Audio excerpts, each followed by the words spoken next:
Have you ever noticed, that instant reflex? Someone asks, "How are you?" Oh, yeah. And boom, "I'm fine, thanks." It's like this social shield we just automatically put up. Totally automatic. But like underneath that, Mm. there's almost always this other conversation happening, quieter, Mm-hmm. a kind of private narrator. Maybe the true architect of how you actually feel, how you think, and, well, how you show up. And that inner monologue, that's powerful precisely because it often operates in the dark, doesn't it? Exactly. Negative self-talk isn't usually some big dramatic explosion. It's more like internal erosion, Yeah. constantly whispering doubt or shame or anxiety. Yeah. Often goes completely unnoticed, but the impact, it's profound. Right. So today we're kind of shifting the spotlight away from that public performance and turning it inward. Okay. Our mission isn't really about asking, how are you? Anymore. It's a much more revealing question. How are you talking to yourself? We're decoding the language of that inner voice. Because that quiet tearing down, it's just relentless until you actually become aware of it, right? Absolutely. Awareness is key. So we're diving into a system, a framework, really, that lets you diagnose exactly where your internal narrative sits on this whole spectrum. Is it building you up, or is it quietly working against you? And awareness is the absolute first step in, I guess, editing that story. Okay, let's unpack this. Right. So to map this inner landscape, we need some anchors. We use these everyday scenarios Okay, because they kind of force your habitual thought patterns out into the open. makes sense. And the goal here isn't just like getting a score. It's about seeing the whole picture, the complete spectrum of how you respond inside. From the really harsh stuff to, what, unwavering compassion? Exactly. Yeah. From catastrophic criticism all the way to resilient compassion. Okay, let's test this. So scenario anchor number 1, responding when you make a mistake. You mess up. Drop the ball somehow, maybe a small error at work, or you forget something important at home. What's that immediate gut reaction, when nobody else is listening? Well, for people trapped at that really critical extreme, the response is, it's massive. It's immediate generalization. How so? The voice doesn't just critique the action, the mistake itself. It critiques your identity. Oh. It says, I always ruin everything. It's catastrophic thinking, basically. Wow. That's heavy. It is. Now, move towards the middle ground, the moderate end. Yeah. You hear more self-scolding, like, oh, I should have known better. Still critical, but maybe less global. Okay. But then the truly compassionate voice, it acknowledges the action, okay, mistakes happen, without internalizing the failure. So it's more like, I'll fix it and keep going. Exactly. Or even recognizing potential growth. I actually grew from this experience. The gap between those poles is just immense, and it opens up instantly. And it's not just when things go wrong, is it? I mean, think about scenario anchor number 2, receiving praise. Yep. Getting external validation, a compliment, it should be easy to accept. But for so many people, this is where self-doubt pulls off its quietest, maybe most effective attack. Absolutely. That deflector mechanism, as you called it, just kicks right in. Yeah. The internal voice immediately tries to nullify the positive input. It thinks, oh, they don't really mean that. Or maybe if they knew the whole story, how messy it really was, they wouldn't be saying this. It's like the internal narrative just can't accept good news because it doesn't fit the script. Precisely. It actively rejects it. It's fascinating how fast the brain can cook up a reason to push away validation. It feels almost like a nervous system thing. It can be. But conversely, the inner ally, it doesn't get into that negotiation. It just accepts the data point. Simply says, thank you, I worked hard for this. Or even just allows that feeling, I feel proud of what I've done, lets it land without trying to minimize it or add a but. Right, no qualifiers. Exactly. And then the third anchor, facing a new challenge, uncertainty. That's the ultimate stress test for the inner voice. Okay. The pessimist often collapses right away. I can't handle this. Or they get stuck on past failures. What if I fail again? They see the threat, and that's it. They stop. But the resilient mindset, it starts an internal negotiation, right, with the effort involved? Yes. The inner voice says something like, okay, I'll give it my best shot.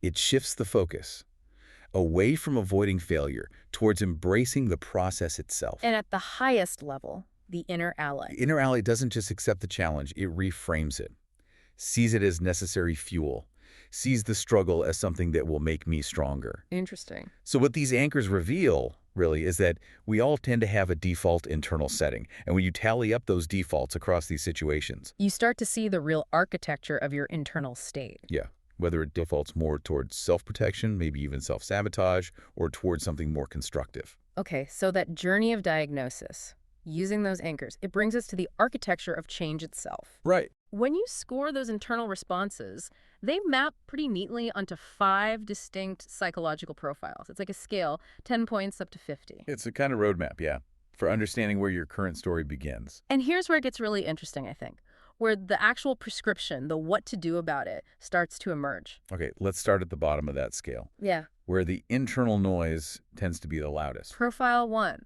the inner butterfly, scores 10, 19 points. Now, despite that sort of gentle name, this person is actually characterized by being extremely hard on themselves. Yeah, the name is a bit ironic. The inner critic just completely dominates their thinking. It creates this constant state of like low-grade emotional emergency, fuels anxiety, fuels shame. And the research, the psychology behind it, points to one absolute necessity here: awareness. But specifically, awareness through externalization. Externalization, what does that mean in practice? It means this profile must take that crucial first step of naming the inner critic. Giving it a name, Like the judge or the warden or even just the mean voice, whatever resonates. okay, why does that help? Because it flips the pronoun. This is important. Flips the pronoun, tell me more. Why can't I just tell myself, stop thinking negatively? Because when you say, I am stupid, you internalize it. It becomes part of your identity. Ah, okay, I see. But when you externalize it, when you say, the judge is saying I am stupid, you create space. Space between you and the thought. Exactly. You realize you're the one listening, not the one broadcasting that harsh message. Yeah. So a practical step: set a 2-minute timer every day. Just observe your self-talk. No judgment, no fighting back initially. Just listen. Just listen. Hear the critique. The goal is just awareness first. Okay, that makes sense. Gaining distance is the first move. All right, moving up the scale. Profile 2, the self-doubter. 29 points. Mm-hmm.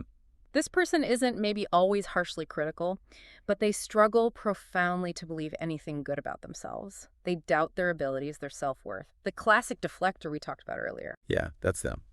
And for this profile, what's required is concrete, almost irrefutable evidence to counteract that pervasive doubt. Evidence. Yes. The single most important intervention here we call proof and acceptance. They need to create a proof list. A proof list, like writing things down. Exactly. Writing down, say, 10 times they successfully overcame something, doesn't matter how small or mundane it seems, 10 examples of competence or resilience, and then reread it often. So it serves as tangible, objective evidence against that doubting voice, which runs purely on feeling. Precisely. The doubting voice hates facts. You know, I know a lot of really high achievers who probably fall right here. They succeed externally, but inside they're thinking, oh, the hiring committee must have been tired that day, or I just got lucky. It's incredibly common. So what's the simplest way to start accepting that proof beyond the list? Practice receiving compliments properly. The instruction is super simple. Just say thank you. That's it. That's it. Say thank you and nothing else. Don't add a but, don't deflect. Just let the validation land for a second. Okay. And maybe build one small grounding habit, like 3 minutes of mindful breathing, or even just a quick 5-minute, I did my best today review before bed. It forces the brain to acknowledge effort, regardless of the outcome. Right, acknowledging the effort itself. Okay, now we hit the active battleground. This feels like the high-effort, high-friction zone. Yep. Profile 3, the self-aware fighter, 39 points. Yeah, this is where the work often feels the hardest. This person is fully aware of the critic. They know it's there, and they are actively, consciously working to change those old ingrained habits. It's the stage of high effort, and it can feel exhausting because they are trying so hard. So what's the key action for them? It has to be pattern disruption. They need to track when and why the negative thoughts pop up, what triggers them. Okay, tracking. And then? Then we advocate for the 3.1 method. 3 to 1. What's that? For every one critical thought they catch, they actively practice responding with 3 neutral or even kind ones. Whoa, okay. 3. That sounds genuinely exhausting, frankly. It can be initially. I mean, if you're already struggling, finding 3 kind thoughts for every single critique feels like a lot of homework. Isn't there a danger of, like, cognitive dissonance? Forcing kindness when you really don't feel it? That's a really crucial question. And the answer is The three thoughts don't have to be huge, glowing affirmations. They don't even have to feel true at first. Oh. They can be simple, neutral observations like, okay, I am safe right now, or I am trying my best, or even, I made coffee successfully this morning. Seriously, that's small. Huh. Okay. The point isn't necessarily to believe the kindness immediately. It's about disrupting the negative loop, forcing the brain onto a new neural pathway just through repetition. Like exercise for the brain. Exactly like exercise. And another practical step here, Yeah. maybe share their growth story, just a small win or insight with one trusted person each week. It helps reinforce the change externally. Got it. Okay, moving into the more positive zones now. Profile 4. The encourager. 45 points. Yes. Here, the inner voice is mostly kind, mostly resilient. It acts as a pretty steady ally.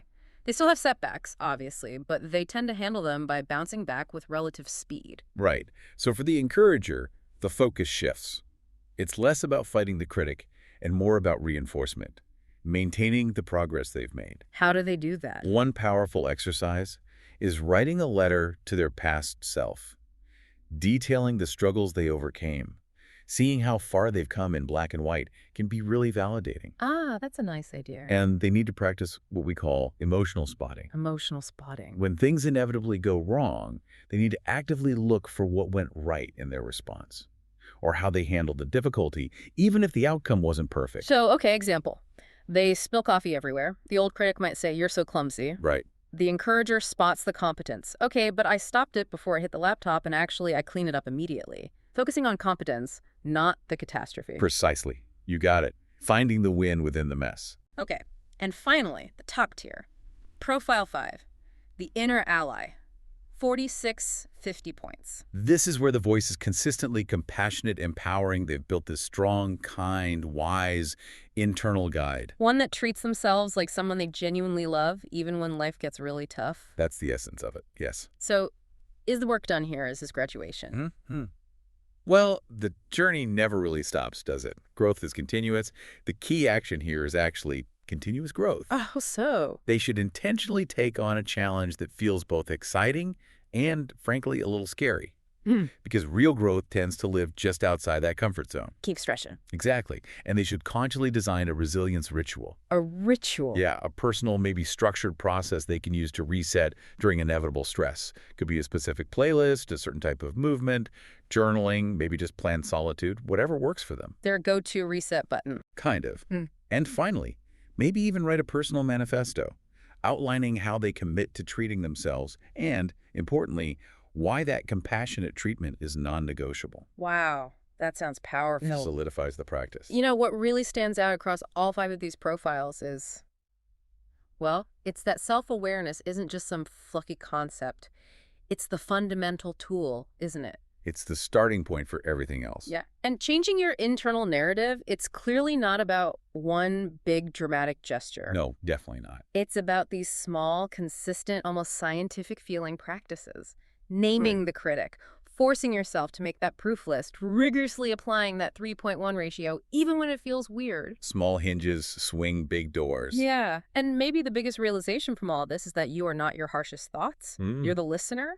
And you actually have the power to edit that narrative. And if we connect this to the bigger picture, you start to see that every single thought, conscious or not, is like a sentence in the ongoing story you're telling about yourself and about your life. These 5 self-talk categories, they basically provide a map, a pretty precise map for where you might need to start editing that story starting today. And the return on that investment.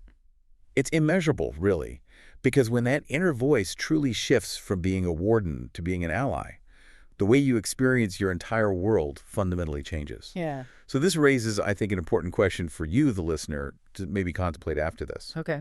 If you were forced, right now, to describe your current inner voice to a complete stranger, what kind of character would it be? Is it a judgmental warden? A nervous passenger constantly worrying? Or maybe a wise, encouraging mentor? That's a challenging question. It is. And then, based on that honest answer, what's the smallest, kindest action you could commit to taking, maybe even right now, today, to begin changing that character's monologue?